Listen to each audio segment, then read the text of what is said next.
Hi, I'm Carol Jurgensen Sheets, and I wanted to talk to the partners of sex addicts today.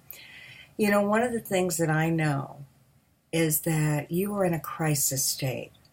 Whether you've just discovered that your spouse has been cheating, unfaithful, looking at pornography compulsively, um, participating in activities that don't match your values, whatever that is, whether you're at the beginning of that process you've just discovered, or you're in the midst of the process, maybe you've had a disclosure, maybe you've been working on this for 1 or 2 years, the most important thing that you've got to remember is you have to work on you. Now, I know that's really hard to do when your brain is thinking about him and what he's doing and what he might not be doing. I know you're looking at his recovery. I know that you so badly want assurance and reassurance that he will do the right thing. But in the meantime, this kind of situation takes a real toll on your heart, your mind, and your soul. And I want you to treat yourself like you are your very best friend. And when you're dealing with this kind of stress, what you have to do first and foremost is put together a safety plan that keeps you in check, that keeps you feeling hopeful, that gets you fit and strong, and helps you physicalize the energy that you feel running through your veins every day of your life. You know, not only did you not sign up for this, you had no idea that this person could betray you in such a way that it takes charge of every single cell in your body. And you know, when I say cell, I literally mean that it changes the cellular compound and can cause a malfunction that then malfunctions even more. And so what you've got to do is really work diligently on some of the basics. You may not feel like eating, but you need to eat anyway. You know, they call it gut brain. When your gut becomes the second brain that registers and processes trauma. And so many women end up with ulcers and irritable bowel syndrome and diarrhea and indigestion. So I want you to eat. And if you're one of those women that's all you can do is nervously eat, then I want you to look at your diet and tell yourself that you won't give him or her the power to make you feel crazy, to make you feel like you need to feed something that you're not getting emotionally. So eating is very important, and eating absolutely the right nutrients. Now, the second thing I want you to do is I want you to look at your sleep, because more than likely your sleep is very interrupted. And you might be depressed, you know, in that window of tolerance. You may be way down here and maybe all you're doing is sleeping.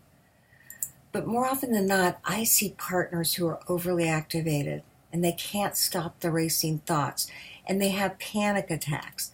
And so I really want you to get yourself on a sleep schedule. And if you have to lie there for hours, I want you to stay still, because that's so important to train your brain to calm down. And speaking of calming down, it may be that you need some pharmaceutical help. I'm not a big proponent of medication, but what I know to be true is that oftentimes a good trauma psychiatrist can help give you some medicines that can calm the body down so that you feel more grounded and resourced and able to handle this problem. So please, please, please get yourself to a good trauma psychiatrist to help you get the right kind of medications that you're going to need until you feel more stabilized. And by the way, we really advocate that you do some mindfulness, some yoga, some meditation, some praying, something that also slows the body down long enough for you to really reflect on what your needs are and what you need to do.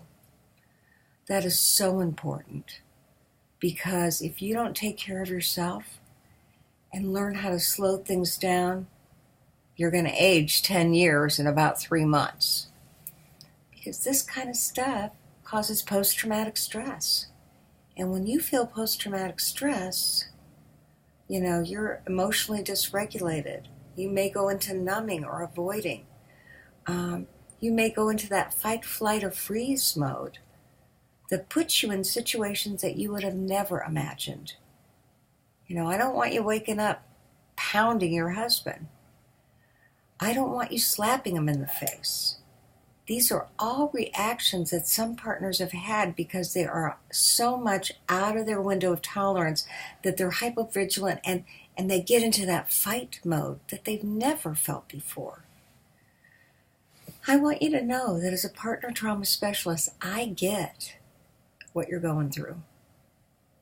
And it's not like I feel the situation is hopeless.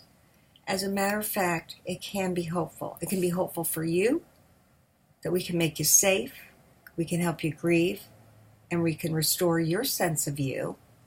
Or we can get you safe, we can help you grieve, and then we can restore the coupleship. But you've got to be able to cope and function.